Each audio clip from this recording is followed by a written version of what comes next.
Here we have the lizard crawl. This is a brief tutorial discussing this awesome ground movement drill.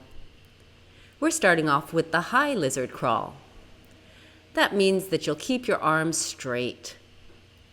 Notice the two lines that are drawn in the sand, as if you have railroad tracks underneath you.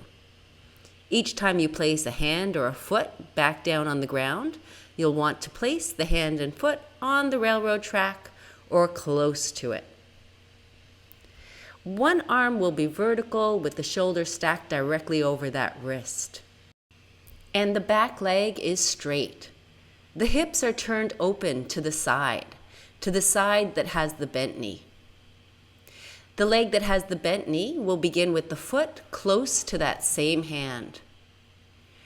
You'll reach back with one arm, reaching for the buttocks, then reaching high towards the sky, circling the arm up and over, and that arm will pull the back leg all the way forward to take a big step so that the foot lands beside the same hand.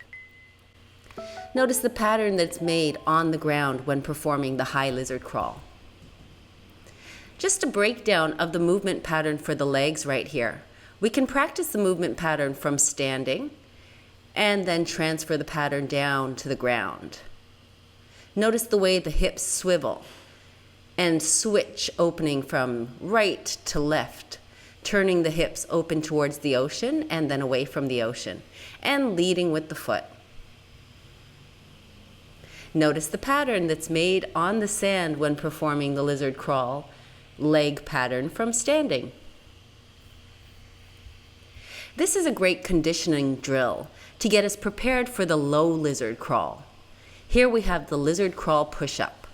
Here I'm performing the exercise from an elevation, but you can also perform the exercise from the ground, hands on the ground, which will make it considerably harder.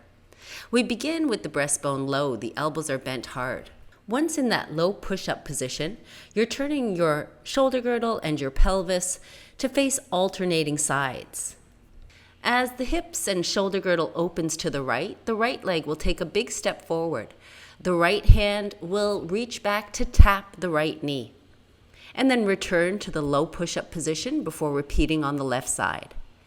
Perform 5 reps on each side, then return your chest to square off to the ground and give a strong push-up to fully extend at the elbows. And here we have the low lizard crawl. Here we keep the elbows bent very hard. We can imagine we're crawling up a wall, trying to stay glued to that wall, but we're not actually crawling vertical, we're crawling low on the ground. And the movement of the legs is the same as we practiced from standing. The movement of the arms is not a reach, but rather keeping the elbows bent and finding a way to position the body so that you can stay really low to the ground and travel forward. Traveling such that the hands and the feet always land on your railroad track.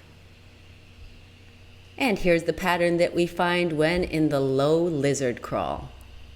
I hope you enjoyed this little tutorial. Thanks for watching. Give it a big thumbs up if you did like it.